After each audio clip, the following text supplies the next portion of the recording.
The mother of a little boy who got into a gorilla's enclosure at the Cincinnati Zoo is not going to face charges. Here to talk about this, Loretta Powers. She's a defense attorney in Dallas. Hey, Loretta, thank you so much for being here and Trending Today USA. How are you?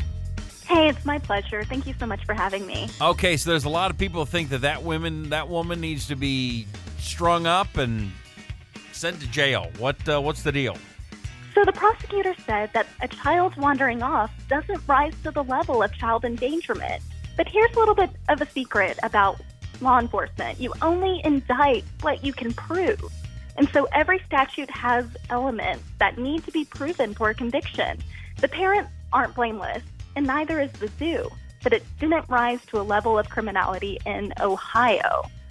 How about some kind of punishment for being stupid? If that was the real punishment, there would be a lot of people in jail. But, however, I think in some states, this would have risen to the neglect level.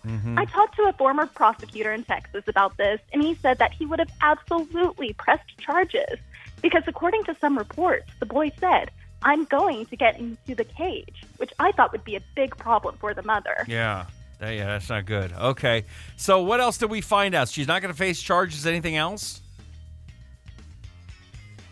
There's nothing else. But That's it? Done and done. Yeah, the child suffered from a concussion and scrapes and bruises, and not to mention his life was at risk.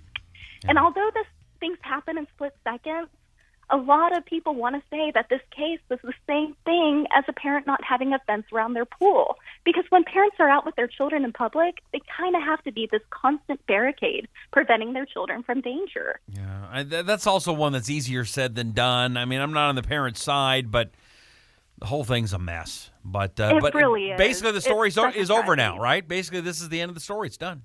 That's the end of it.